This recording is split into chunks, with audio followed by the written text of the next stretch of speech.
And we're going to go ahead and get started. We'll admit other people as they come in.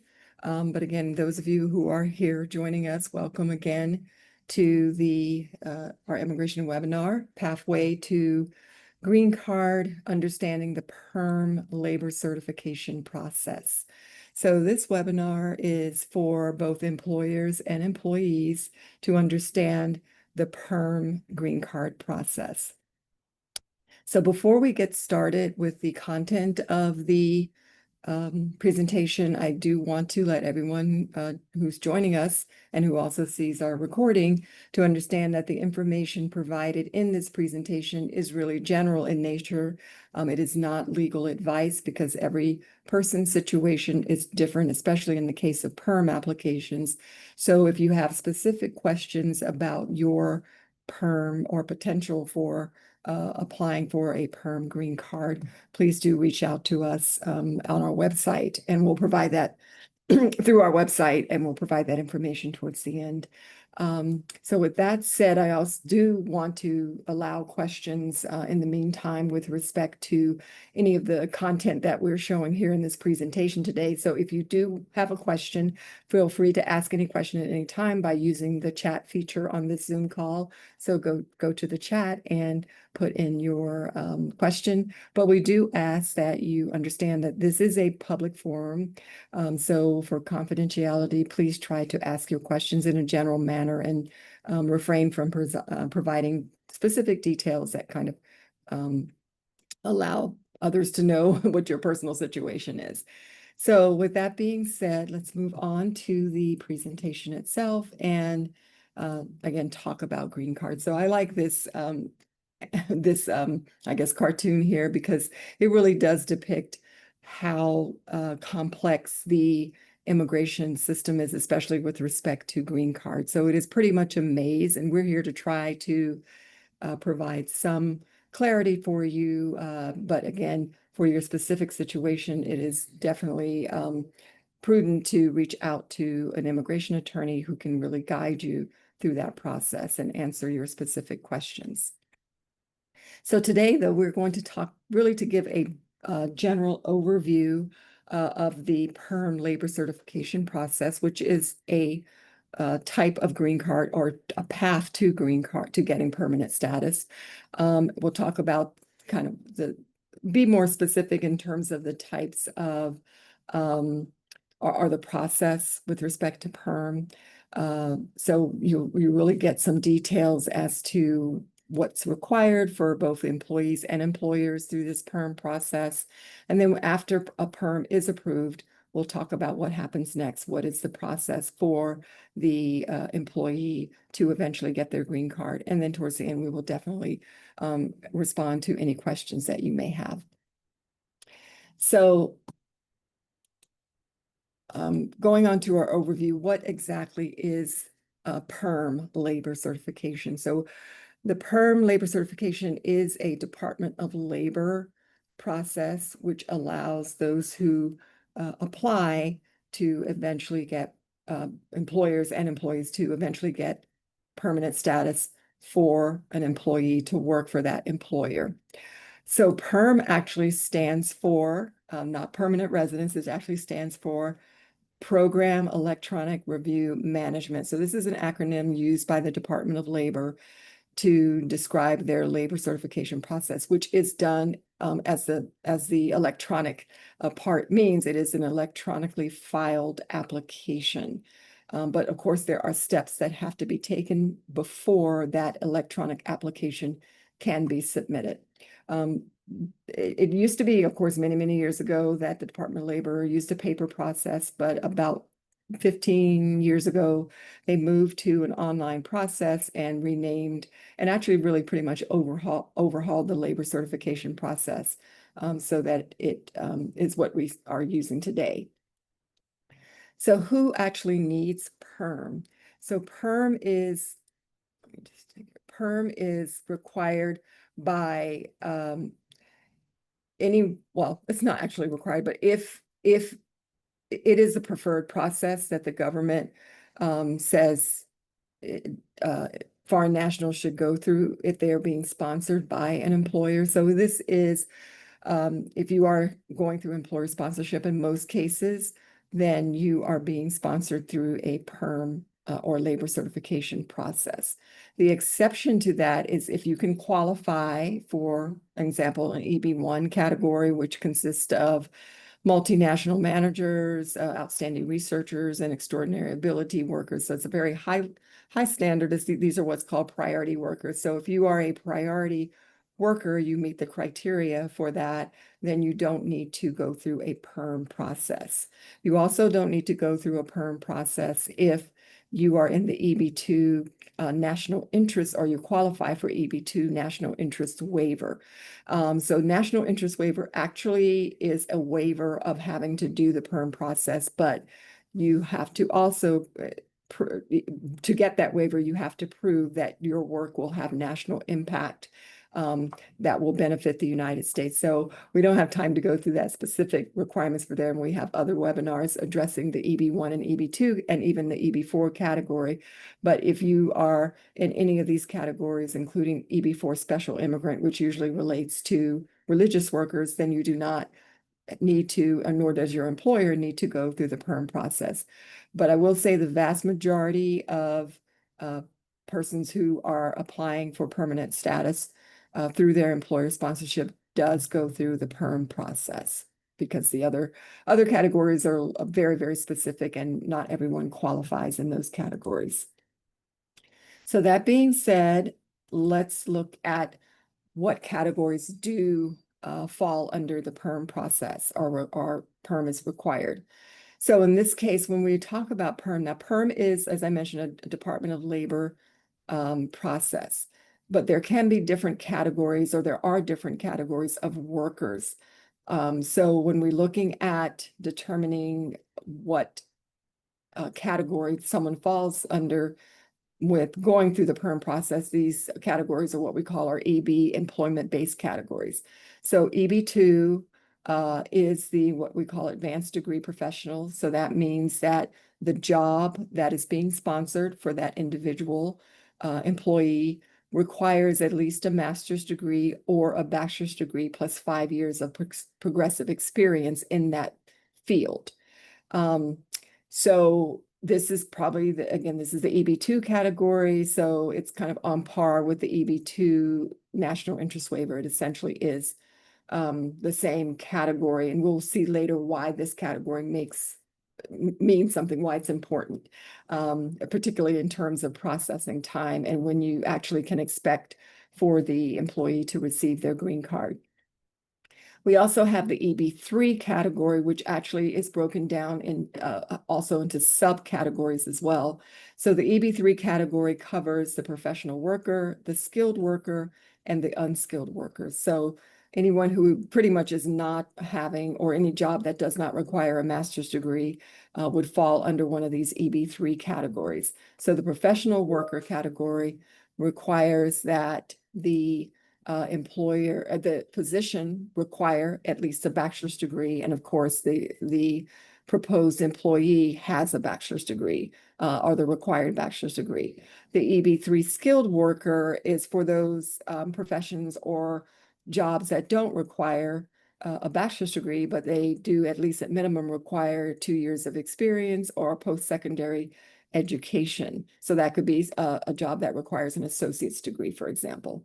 And then the unskilled worker pretty much is everyone else, every other position. It could be the typical laborer, it could be household workers, it can be any occupation that does not require any extensive, well, it doesn't require 2 years of experience or 2 year or post-education or have any education requirements other than high school, perhaps.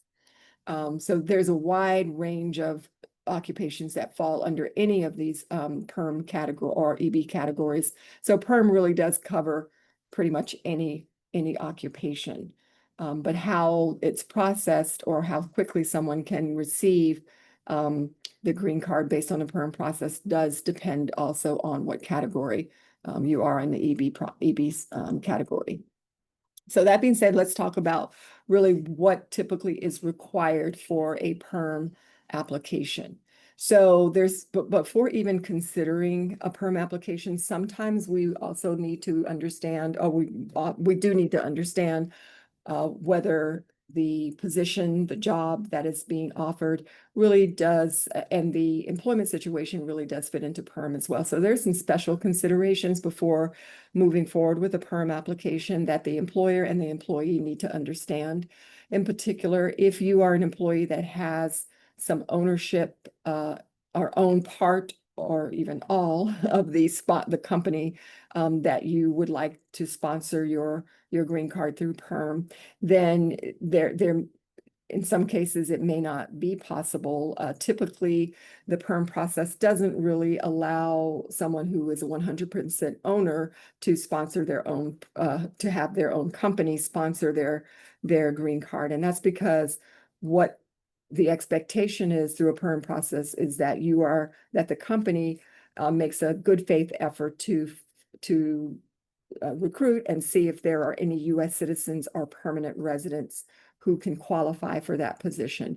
So the Department of Labor is a little wary that there is a good faith effort if the owner of the company is the one also being sponsored for the PERM process. However, if you do own a small portion, for example, 5%, um, or it can be sometimes more, but generally, 5% or less, it's usually not an issue in order to have the company sponsor. There can be greater percentage ownership, but we would have to look at that on a case-by-case basis to determine if it makes sense to go forward with a PERM process with that type of relationship between the employee and ownership in the company.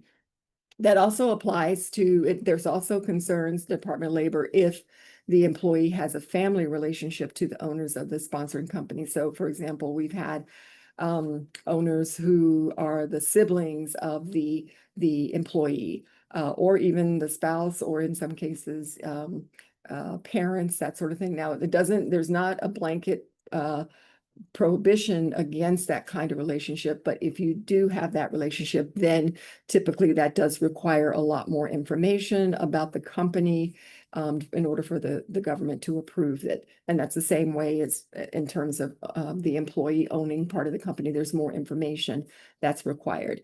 Another special consideration is thinking about the travel requirements of the position. So if the job is a travel position where there's a lot of the employee has to go to different job sites or different parts of the country. There, for example, a sales position, which our outside sales position, for example, or even an IT position that requires moving to different sites, then we have to really determine where the home base is and where we're actually going to need to recruit or show recruitment efforts. And even if there's, for example, remote work where you're working at home, but your primary business location is in a different location, we have to consider those things as well. So I apologize. Let me have someone here. I apologize for that. I'm going to see how I can stop that sound from going. So sorry about that. Okay. So I am sharing here. Okay, so when we also want to look at the situation, and we are seeing more of this in today's climate, where if there have been layoffs in the position that is being sponsored. So for example, if there's I'll go back to IT position, for example, if there's been layoffs of a mass layoff, and one of the positions, the position that is being planning to be sponsored is within that same occupation, and that layoff has occurred within 6 months. And typically the government doesn't really understand why you're going through a process of PERM when you've laid off workers who are in the same position. And how is the company claiming that it cannot find U.S. workers when it had U.S. workers and they laid them off? So it doesn't mean it cannot go forward, but we really do have to look at that situation and determine the timing of the PERM application. And then, of course, if there are changes, for example, if there's a potential for a future position for that employee, for the foreign national employee to potentially move to a different position or different work location, we have to know about that as well, because PERM is also very position specific and work location specific. So those are the kind of special considerations. There are more as well, but we don't have the time to talk about additional or other considerations, but these are the primary ones that most employers should consider when looking into the PERM process. So what are the PERM requirements? Well, PERM applies to all full-time workers. So number one, it does need to be a full-time position. A part-time position cannot be sponsored to PERM. There's also exceptions to PERM workers. So university teachers, nurses, and physical therapists, although they do go through a sponsored process, they may not necessarily have to do the types of recruitment and different steps that we're going to talk about here for the generally. So there are special kinds of PERM requirements for university teachers, nurses, and physical therapists. And we'll talk a little bit about university teachers towards the end, but the process that we're talking about is specifically for every other type of occupation except those. So all the position has to be full-time. And very, very importantly, the employer, there must be recruitment conducted within 160 days before applying for PERM. And that's to prove to the government that the employer has gone out and tested the local market. So I'm in Dallas, for example. So if I wanted to hire someone and through the PERM or I wanted to go through the PERM process for an employee, I would need to show that I've gone out within the past 6 months before applying that I have recruited in the Dallas area, and I haven't been able to find minimally qualified U.S. citizens or permanent residents or even asylees for that position. I also, as an employer also has to agree to pay the prevailing wage or higher once the employee or the worker receives their green card. So sometimes you get the situation where the prevailing wage is less than or the prevailing wage is more than what the employee is currently being paid in that position. So the employer, to move forward, would have to agree to raise that salary to the minimum of the prevailing wage. However, it doesn't mean that the payment has to be made immediately, but it does mean that once that employee actually does receive their green card, which usually is at least 2 or 3 years, if not more, down the line, then at that time, they must receive that salary for that position. Other PERM requirements include that the duties and the qualifications must be the usual and customary and usual. And what that means is that the employer cannot create a position that basically is not typical or requirements that are not typical for that position. So if you, for example, an engineering position, so they expect that your engineering position should be pretty much the same as any other engineering position out there. But if you're going to add in certain duties and requirements and qualifications that are not typical, then you're going to really have to prove why you need need these types of requirements when typically most employers don't need those types of requirements for that type of job.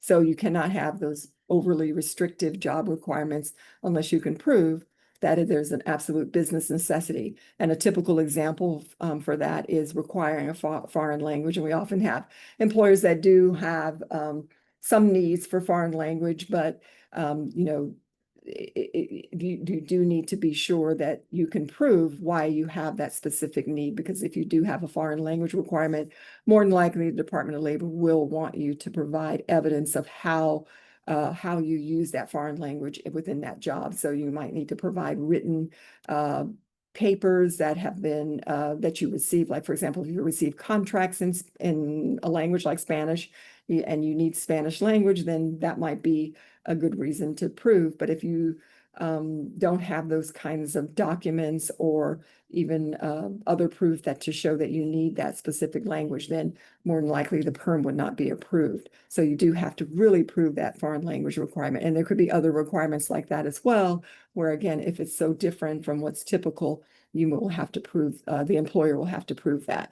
And that's all goes to the Department of Labor has been wise to certain employers in the past, trying to tailor the job to the to the employee's qualifications. So, for example, if you normally would expect that the position requires a bachelor's degree, but the worker that is being sponsored has a master's degree.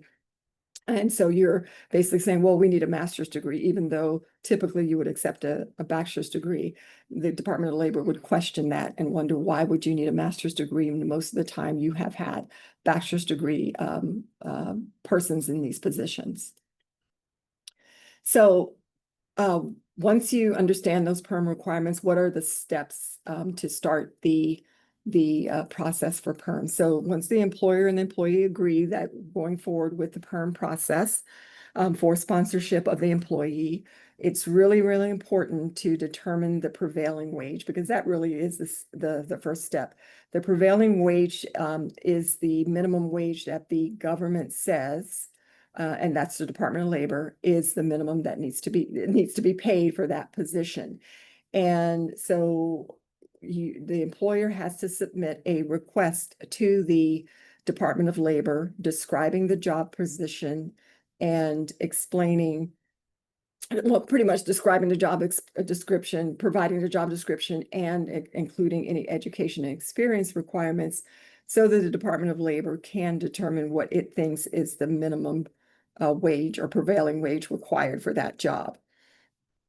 So the reason why it's important to determine that early, because in terms of timing for the PERM process, the prevailing wage probably takes the most amount of time in terms of in terms of the Department of Labor responding back and allowing the process to go forward. So in that case, most of the time we're seeing at least 6 months or more for a prevailing wage determination to be issued. And that wage determination is absolutely required before you can even apply for the PERM. So it's important to really determine the prevailing wage, submit the prevailing wage as early as possible. So first, step one is really determining the job description, the necessary requirements and education requirements and experience requirements. We often go ahead and also check a wage survey, which is called the OES wage survey. So this is the Department of Labor's survey that they conduct every year throughout the country to determine what the going rate should be for any job occupation. And so this website, going to that website, will give you the information to see what potentially the Department of Labor, the prevailing wage determination will be.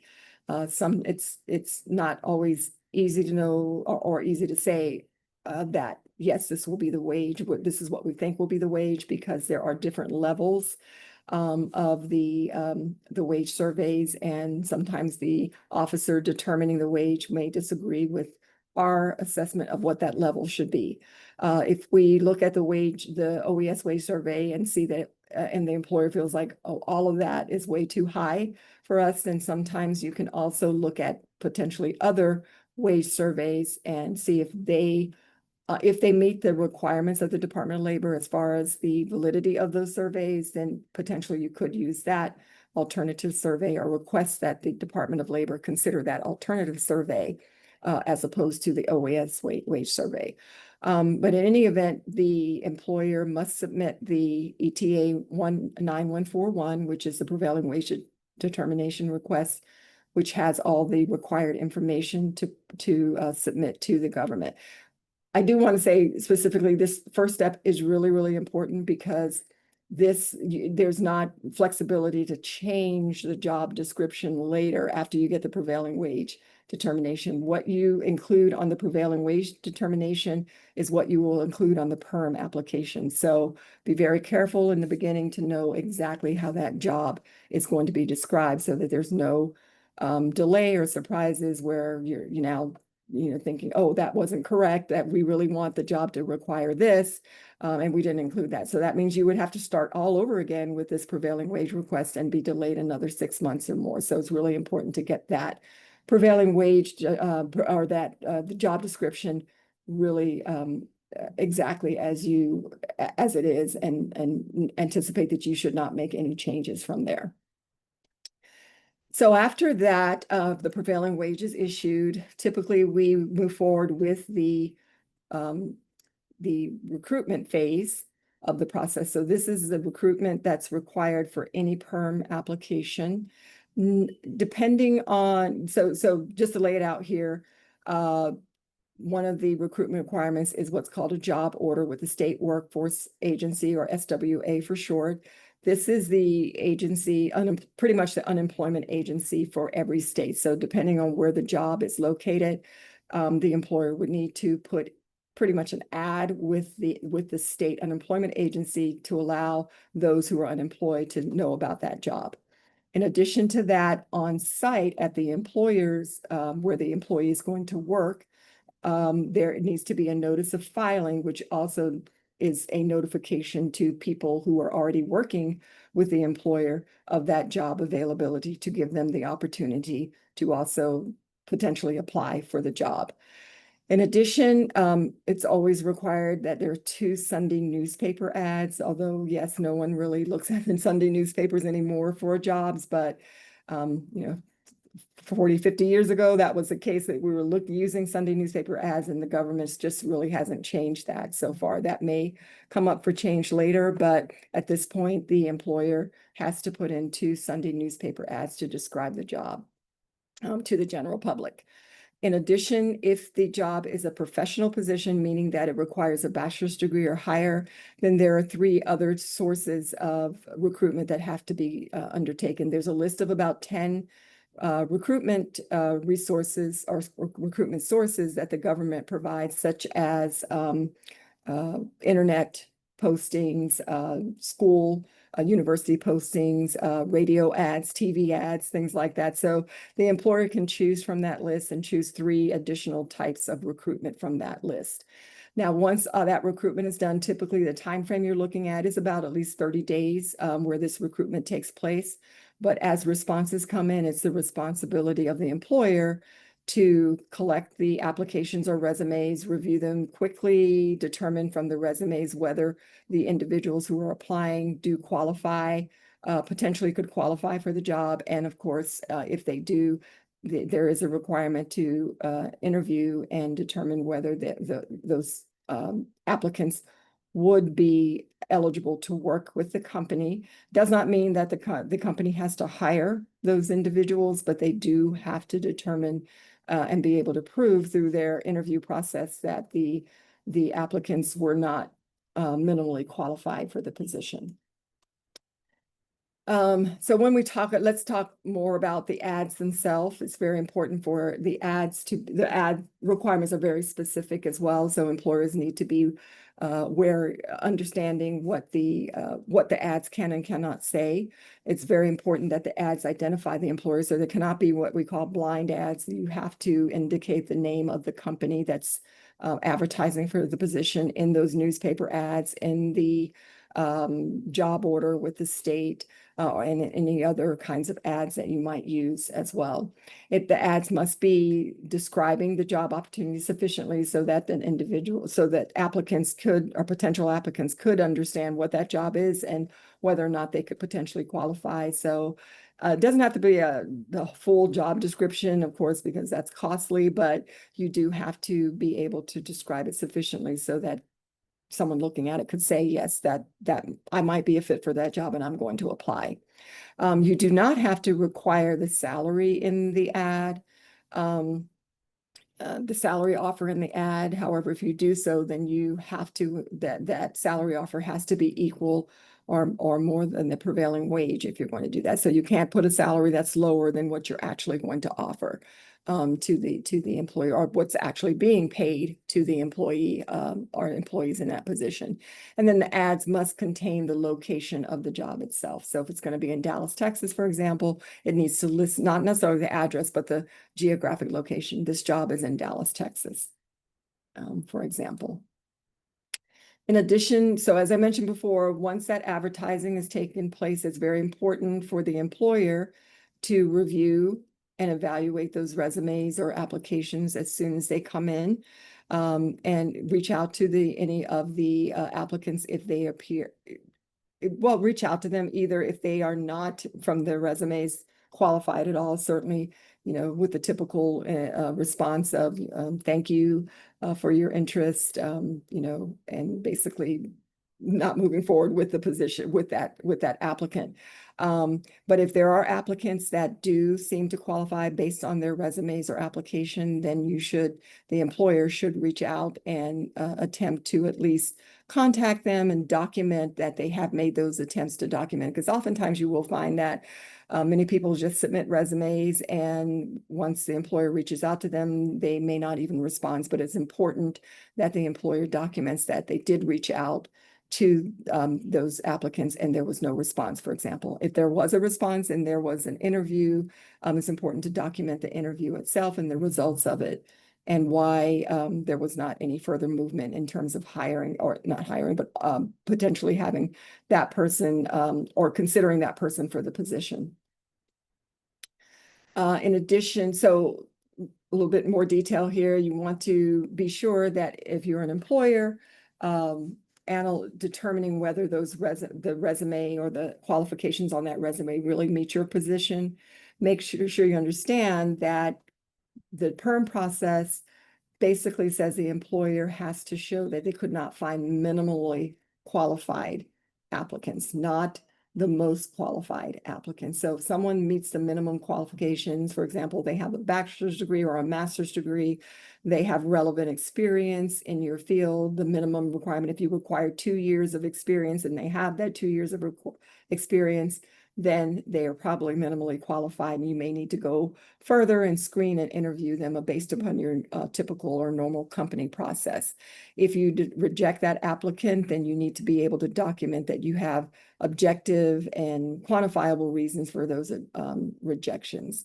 So there are, of course, many ways that employers screen and hire people. So be sure that your process is compliant with not only this process, the PERM process, but of course, any other employment legal requirements or legal employment requirements for hiring and hiring people. Once the process is done as far as recruitment, the employers must retain proof of this documentation that I mentioned for at least 5 years from the time of filing. So it's very important. Again, all this paper trail has to be there and it has to be maintained for at least 5 years. The recruitment report is part of that paper trail. So you want to be sure that you've included as much detail as possible about your recruitment efforts, why, if there were responses, why they were not qualified. Those things are very, very important. So let's say everything goes very well. There are no qualified responses. In our opinion, we want to now go ahead with filing the actual PERM application. So the PERM application is the ETA 9089. And as I mentioned before, it is an electronically filed application filed by the employer under the employer's account. However, the best practice is to, of course, draft the ETA 9089.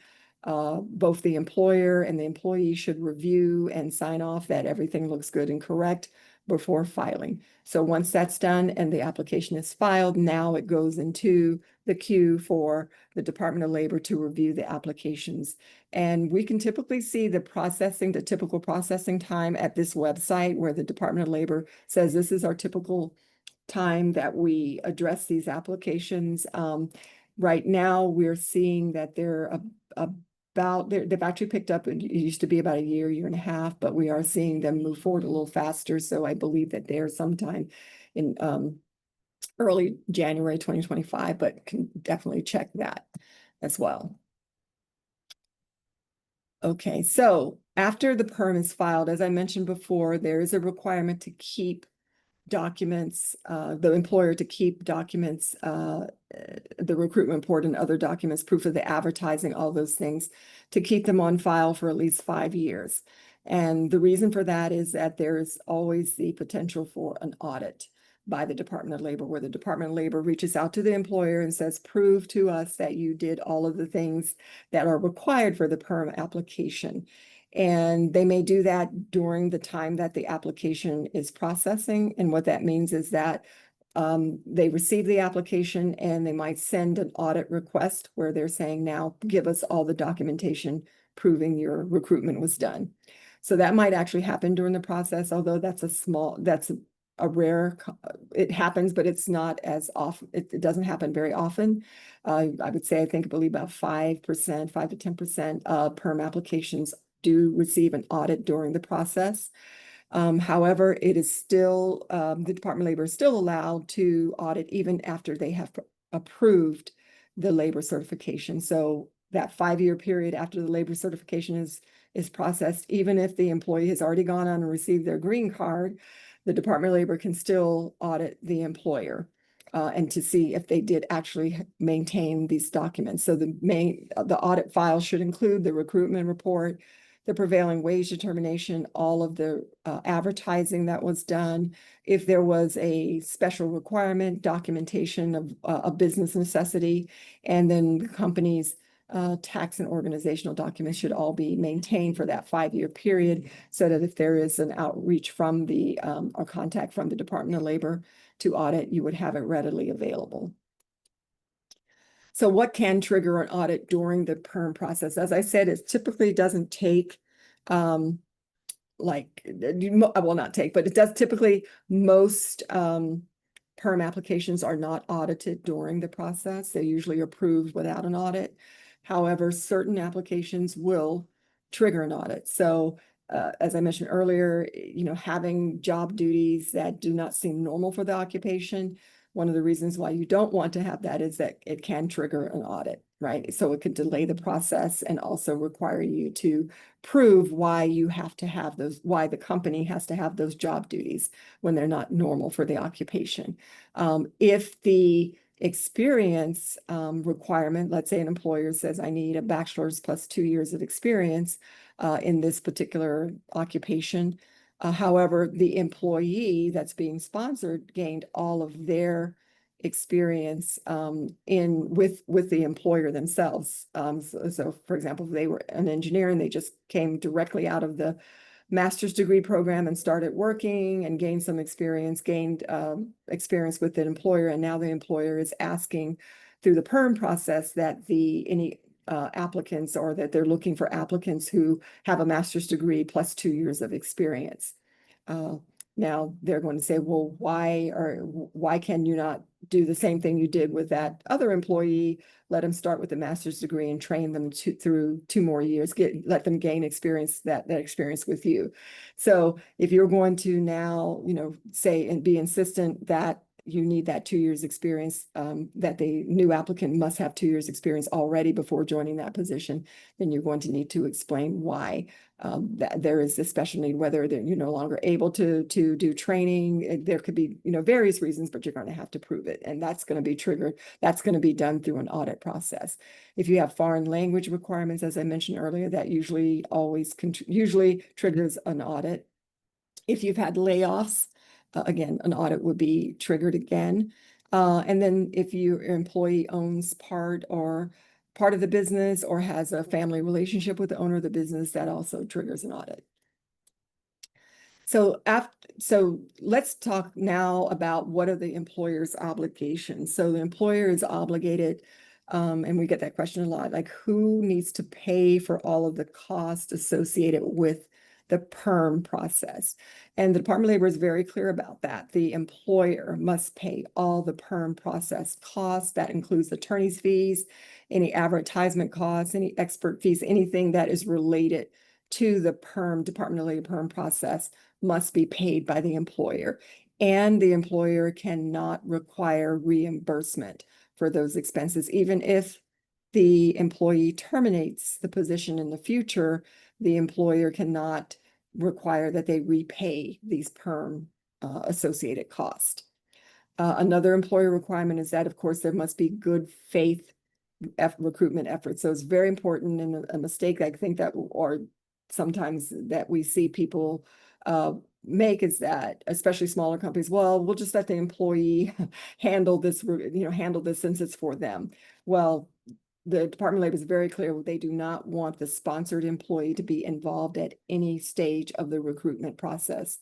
So when we're working with our clients, of course, we only want to work with someone other than the sponsored employee as far as the employment, as far as the recruitment process. The employee should not be reviewing applications, should not be determining, interviewing the applicants. They should not be involved at all with that. Otherwise, it's not considered a good faith recruitment effort. And then finally, the employer must confirm that based on the recruitment, there are no minimally qualified workers. So you must prove that by that recruitment process and sign off that you have made that good faith recruitment effort and you firmly believe that there are no qualified applicants based on the fact that you did not receive any qualified applicants.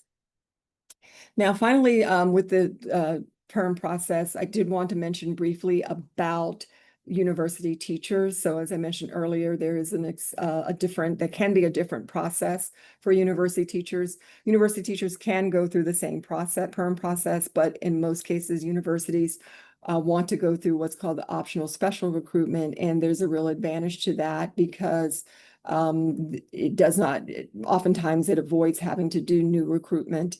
Mainly because of the fact that the advertisement that the university used initially to hire that foreign national professor can oftentimes use that same recruitment and not have to do any additional recruitment as long as the PERM application can be filed within 18 months from the date that the professor received their job offer. So if I hired someone today, as the university sent them a job offer today, then I have 18 months from today to file that PERM application and be able to use all the recruitment that I used before I hired that individual.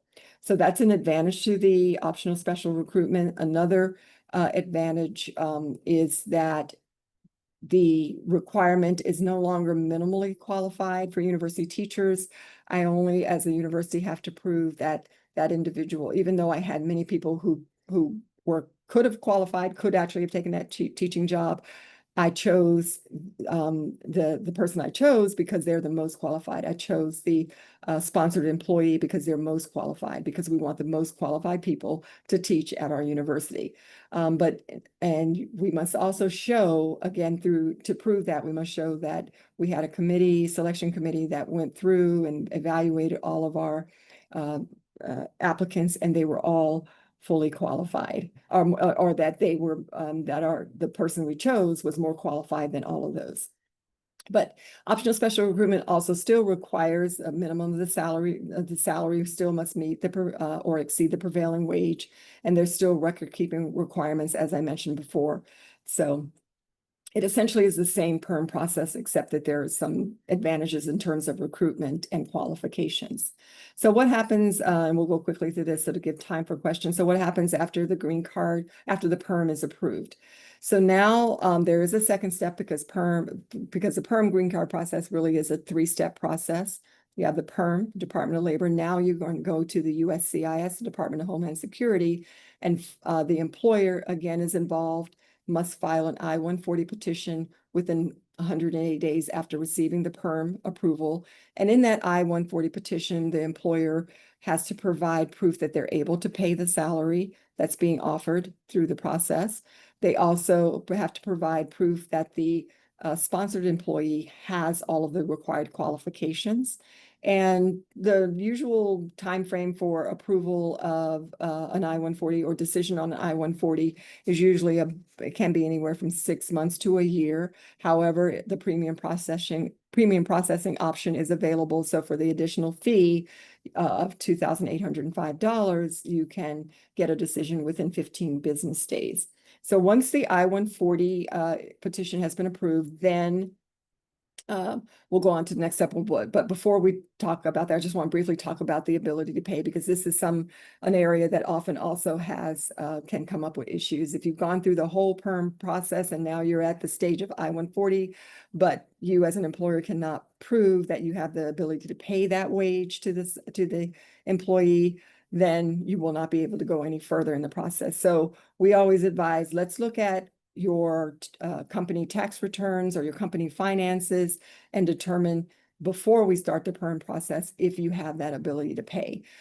So that's why if you're working with attorneys, we're going to be all working with us. We're always going to be asking you for that financial information so that we are assured that when the time comes at the I-140 stage, you will be able to prove that you have the company resources to pay that salary. You also want to be sure you get proof of the qualifications before the PERM process begins. So on the I-140 stage, again, you have to prove the qualifications. So, but before you even go through the PERM process, you need to also be sure that those qualifications are there because you're going to go through that entire process, disqualifying or saying that we can't find US citizens with those qualifications. But yet, if the sponsored employee doesn't have those qualifications, then of course, they don't meet the requirements as well, and they cannot go forward. So be sure that if you, anything as far as degrees, all those things, we have, you have all that information proven. If you have experience requirement, get letters of experience to prove that experience from previous employers to prove that experience was achieved before starting work. So let's say the PERM, all that goes well, the PERM is approved, the I-140 is approved, then the employer and the will receive an I-797, I-140 approval. And what's really important to note on that approval is what's called the priority date. The priority date establishes kind of the timeline for the employee to go on to the final step, which is the adjustment of status, and we'll cover that briefly in a minute. So the priority date in a PERM process is equal to the date the PERM is filed. So even though the I-140 might have been filed in 2000, let's say even if the I-140 was filed today, but the PERM process started or was filed in January 2025, then the priority date is going to be the date that January 2025. Okay, so it's very important to know. So why does a priority date make a difference? Because again, it determines when you can, two things, when you can file for the finals, when the employee can file for adjustment of status. It also determines when that adjustment of status application can be approved. So every month, the Department of State and the USCIS follow a visa bulletin, and many of you probably have heard of that, where they publicize where they are in the process for approving approving adjustment of status or immigrant visa applications or accepting them. So in this case, the final action chart here, if we look at that for this month of September 2025, or this coming month, you'll see the different categories. So if you're in the PERM process, you're either going to be in the second, third, or other workers category. And then based upon your country of birth, these are the cutoff dates. So your priority date needs to be before these cutoff dates for you to go on to that third step, that final step of adjustment of status and approval of your green card. So as you can see, for people in this all chargeability areas, which means every other country except for China, India, Mexico, and Philippines, the cutoff date for EB2 is September 1st, 2023. So it's about a 2-year backlog. And for EB3, it's about a 2.5-year backlog. For other workers, these are unskilled workers, that's even longer time frame. Okay, so let's say you actually finally, your priority date is eligible. You're ready to now go on to the next step, and that's the immigrant visa step. So there's two options for that. Either you're going to do adjustment of status, meaning that you're in the United States and you're going to file to change from your current legal status to green card. So that's the adjustment of status application. If you are outside the United States or you don't qualify for adjustment of status, even though you're in the US, then you will have to go through the consular process. So it's a separate process. These are two options to get your green card finally. One quick fact to know: if you're a J1 waiver physician, you are not able to complete either of these processes or even start. Well, at least for the adjustment of status, you're not able to file adjustment of status until you've actually completed your J1 waiver time. However, the PERM and I-140 petitions can be applied for while you're completing your J1 medical service. So how do we go through adjustment of status? Well, as I mentioned, you must be legally present in the United States, and you cannot have any violations of your legal status that have accumulated for more than 180 days. You file the I-485 application, and it's filed for you as the employee and each family member that you're wanting to also immigrate or get the green card with you. When you apply for adjustment of status, you can also apply for an EAD or travel authorization document. It's not always advisable as far as travel. It's not always advisable to use the EAD or travel document, especially if you already have work authorization and travel ability, but it's very important to understand when that's needed and when it's not. Typically for adjustment of status, processing time can take 12 months or more, and it depends on, of course, the caseload of the government as well as the priority date. Because even if you're able to file a adjustment of status because your priority date is eligible, there can be backlog, or it can be what we call retrogression, where the priority date slides backwards, and now you're no longer, while you're still in the adjustment process and you can still proceed with that, they cannot approve your application because you're still not eligible to receive the green card. Now, on the other hand, the consular process still has the priority date, requirements, but the process is very much different, where you have to apply at the U.S. Embassy, filing the DS-260 form, and you and as the employee and family member can all apply, but you must attend an interview at the U.S. Embassy, and the processing time still can take 12 months or more, and it again depends on the priority date issue as well. So some final tips for faster processing.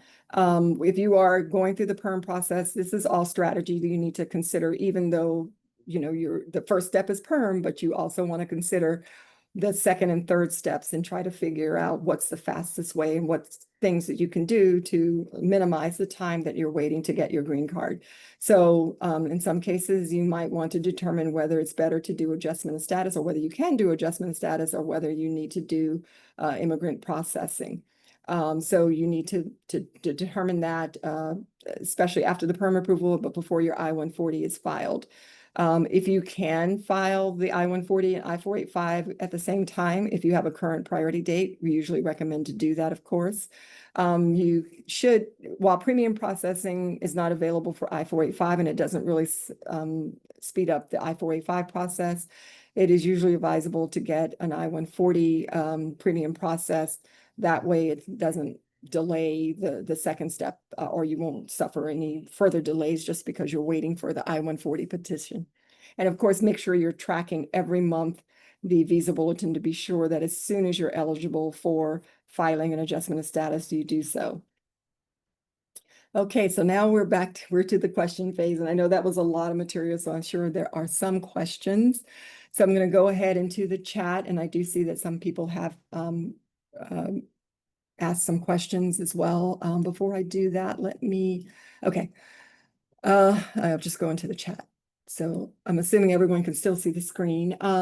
So one question we received is, if the prevailing wage is set for a physician for one specialty, when they're actually practicing a different specialty, does that make a difference? And a follow-up, I guess, is the job description more important than the job title? To answer the second question first, yes, job description, the duties are definitely more important than the title. The title may give some information, but the job duties is what they're going to be looking at. So even if you say physician, but your job duties are in one specialty, yes, it can be. Yes, if the prevailing wage is set for one specialty, then that is the specialty that you're being sponsored in. You must be consistent with that. However, it is possible. I mean, well, let me just phrase it this way. If you are applying for a PERM, you and the employer has to determine what position they're applying for. If it's for one specialty, it has to be for that specialty. Now, if the physician is not currently practicing that specialty, it doesn't necessarily mean you can't go forward. What it does mean is that when that physician, when that physician does get their green card, they are supposed to be working in that specialty that was approved. However, we don't have enough time to go into all the details here. There can be ways to adjust that after the PERM approval. There is some flexibility, but we'd have to look at that on a case-by-case basis. But usually when we're going forward with a PERM, we are looking to be consistent across the board as to what position that physician will work for when they get their green card. Another question is, can an employer begin PERM process immediately for employee if the same employee just got an approval of an H-1B transfer to the employer? And the question that is yes, in most cases they can. I mean, there's nothing in the rules or the law that says there's a waiting period before an employer can sponsor an employee. In fact, the PERM process is very separate from any of these temporary visa processes. The PERM process actually can be started for an employee who is not a potential employee who's not even in the United States or not even currently working for that employer. There's no requirement that an employee be working for this the sponsoring employer. What is required again is that the employee agree to and will work for or plans to work for the employer once they get their green card. Another question is, how can an E2 visa holder jump to permanent residency? That would be pretty specific. I mean, the process that we're talking about here is one way. It depends on each individual person. So again, there's no relationship between E2 and permanent residence or any visa and permanent residence, any temporary visa and permanent residence. So we just have to look at how you can qualify, whether it's through the PERM process or through EB-1 or EB-2 national interest waiver, or religious worker, you know, if that was the case. So it just really depends on the individual circumstances. Another question is, if the prevailing wage is set below what the employee is actually being paid, does that matter for the application?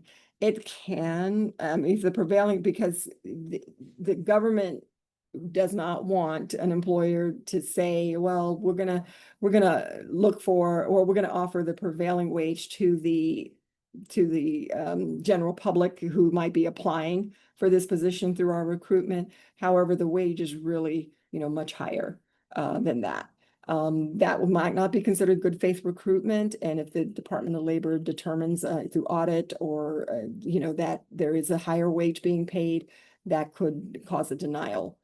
So usually the best case or best practice would be to offer the higher of the prevailing wage or the actual wage that's being offered in that position itself.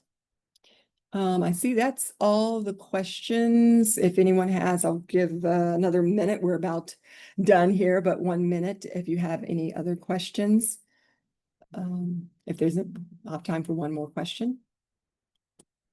Okay, I do see that. All right.